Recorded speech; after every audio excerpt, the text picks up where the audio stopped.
Dogs are intelligent, playful and loyal. They've proven to be a great support to children with autism. Ezra was a compromise at a time in Mika's life when he was struggling. Specially trained dogs can provide routine and confidence to autistic children in their everyday life. Working with the dogs has given me the confidence to be able to go and socialise with people. Rafi, over. In the UK, around 100,000 children are autistic, and I want to find out how dogs can help them. It's sometimes hard to measure these effects, but you just say, like, this dog has saved our family. I'm Rachel Howitson, and I'm going to meet families and children affected by autism who have experienced the benefits of dogs. You don't sound Scottish, you sound like... Back to Brit, can you explain can you explain the rules to me? That's a good impression. I want to explore whether enough is being done to fund and support charities that provide autism support dogs.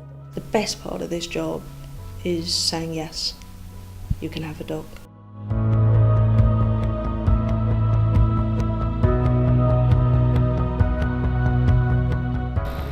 With 1 in 10 people in the UK affected by autism, the condition is widespread. I'm here at the Autism Research Group at City University of London to find out exactly what autism is and how children are affected specifically. We speak very much of the autism spectrum and autism spectrum disorder, which is a range of developmental conditions, so which means that you have them from birth right throughout your life, which affect your capacity for reciprocal social communication, and it's also characterized by restricted and repetitive behaviors. Younger people with autism finds it hard to get on with other people and to make friends, and sometimes their behavior will look a bit odd from your perspective. With a clearer understanding of the condition, I left London and headed to the south coast. Bright colours, loud noises, a sensory overload is something autistic children really do struggle with. But could that change with the help of a dog? I've come to Bournemouth to speak to the organisation Helpful Hounds. They help develop assistance dogs for children with disabilities in Dorset, Hampshire and Wiltshire. They have 8 dogs in training at the moment, 7 of which are golden retrievers, and 1, Kevin, who is a French bulldog. 9-year-old Phoebe Fenton has autism. Her mum, Katie, founded the organisation earlier this year after discovering firsthand the benefits of a trained dog. I got involved and wanted an assistance dog really for Phoebe, and because Phoebe has autism, and a lot of children with autism have obsessions, and her obsession was actually dogs. I think having a dog, it gets you back out in the community. You could never go out in the holidays or weekends. It was always very difficult due to crowds and all that. And now, we don't particularly think about it. Jack Fenton and Matt Britton are 2 of Helpful Hounds dog trainers. Jack is also Phoebe's older brother. Over. So we use the cue over for something called deep pressure therapy, which is a form of therapy wherein the dog will lay across either the legs, the body or the back of a young person with autism, Down syndrome, mental health disorders, etc. in order to reduce their sensory overload and stress levels. Pull. They use positive reinforcement training methods. Thank you. Tug. So we use the cue tug for them to tug the rope, and the cue get it for them to fetch it, get it. It's all about the relationship and the bond, and the dogs want to do it because it's fun. It's fun for them. Everything, a lot of the training we use are fun games. For them, it's just a game, but they're continually training through these games that we play with them.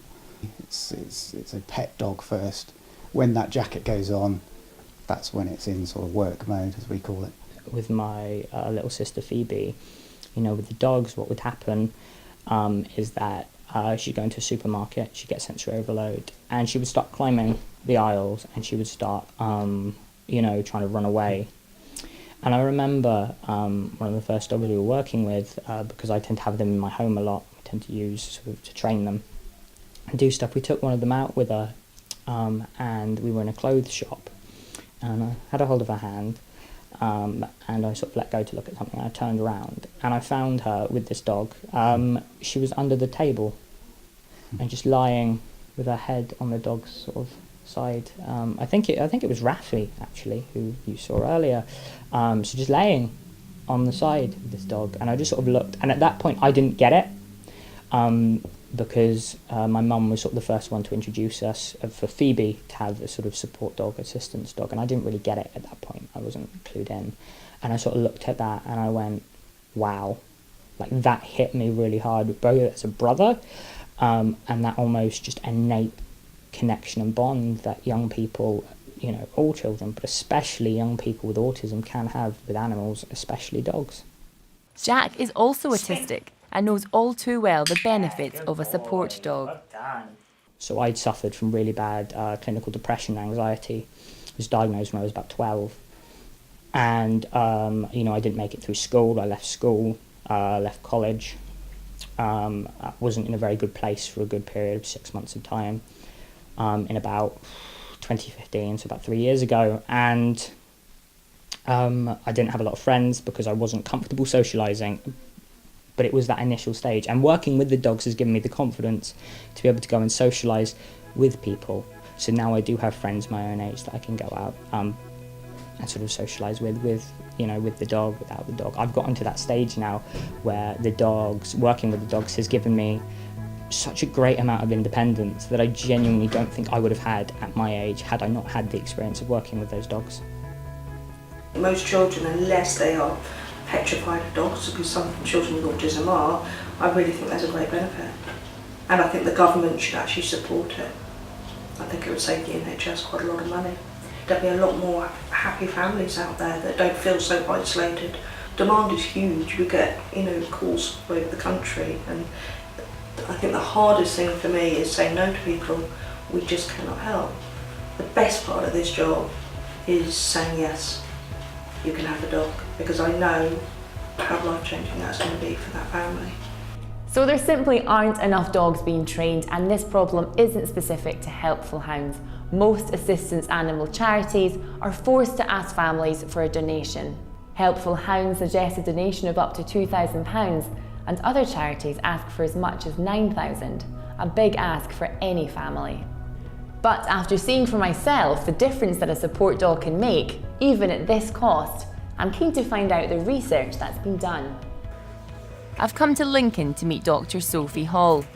She's a research fellow specialising in human-animal interactions and has researched the effect a dog can have on autistic children and their families.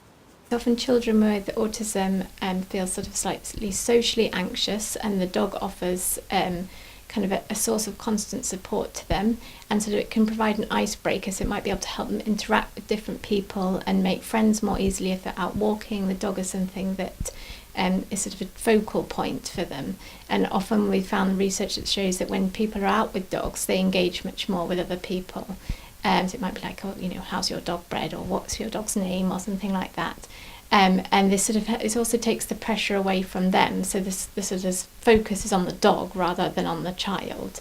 And also it sort of, dogs can provide a constant form of support to the child. So often children with autism suffer from separation anxiety, whereas if they have a dog they can often come with them to different places, to schools, or at least in the car to schools, to shopping, to different places, so that there's always the dog there and they always know that they have them there to turn to as a source of support.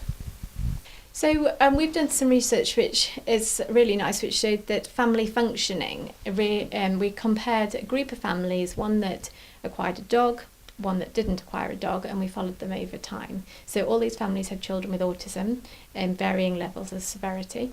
And we showed that those that acquired a dog significantly improved on their family functioning. So they showed less weaknesses and more strengths after acquiring a dog. Companion animals, so dogs, cats, anything like that, can save the UK economy, into the NHS, £2.5 billion a year in terms of reduced visits to the doctors and reduced reliance on costly support services. I'm sure that we could replicate similar figures if we looked just at children with autism and their families. So a huge amount of money could be saved by the NHS if provision of these dogs was invested in. I contacted the Department of Health and Social Care to see if they considered funding companion animals, and they told me that none of the accredited charities trained mental health support dogs. They said they'd need to explore the availability, the function and the eligibility criteria for receiving a support dog. I've come to meet the Pryor family. Mum Diane is taking two of her adopted children, Lola and Mika, for a walk in the woods with their dog Ezra. Where are we going today? Big sister. The woods. What will we do at the woods? Run, jump in puddles, climb trees. 10-year-old Mika is autistic and Ezra is his companion dog. Before finding out about Mika's relationship with his dog, I wanted to know more about his autism and how it affects him. Diane explained how he interprets emotions. They have to be exceptionally clear. There is, we don't understand frustration or irritation. We understand happy or sad, the obvious ones. So you're always trying to help him decode the world. And he also views, because of his early life stuff before he came to live with us, he's got attachment issues, so he always believes that we're going to fail him. Adults are going to let him down because that's all he's known. Even, 9 years in, he still thinks I'm going to, malfunction and not be there when he needs me. So how many are there in the family? No, physical. It's a game. It's not a game. It is a game, Mika. It's a game. Not a game. Yes, it is. Look, we've got the skinny and bony pony back. I heard you shouting me. Hands to your side. It's okay because I heard you screaming my name. There you go. It's nice to know she's wanted. Bully. What did she bully you? Ezra is not a trained autism support dog, however, pet dogs can also provide autistic children with support. Well, we looked at therapy dogs but couldn't find, although the cost was a bit of a shock, because I think the cheapest we ever found was about 7,000. But because the press had advertised it, it became a very demandable commodity. We couldn't get near one anywhere. So Ezra was a compromise at a time in Mika's life when he was struggling. We realised we wouldn't get near an autism dog, it would be years away.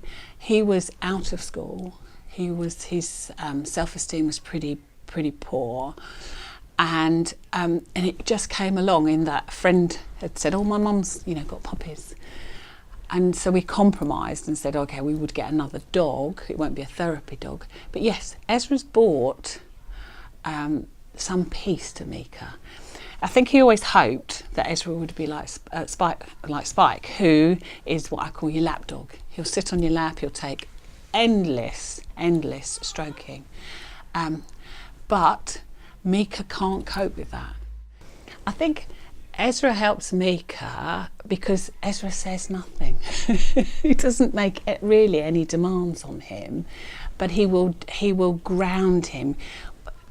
Mika needs to run, so Ezra will run with him and he'll run. They'll run together and they'll get tired together, and then they tend to come home and settle together. That's why we never went for what I call a dainty dog. We had to have something that would stand up to Mika, because it would need to be a tough relationship.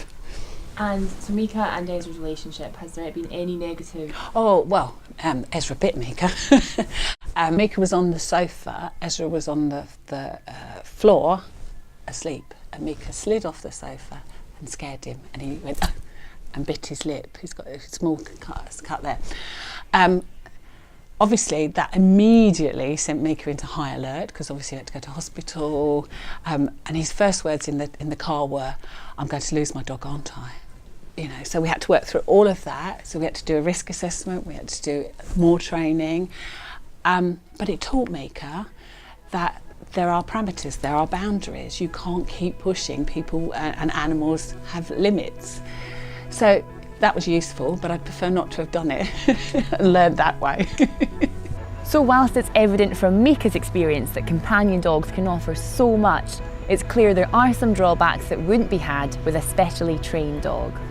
The families I've met have varying needs, but one thing is plain: A dog can support an autistic child in a way humans cannot.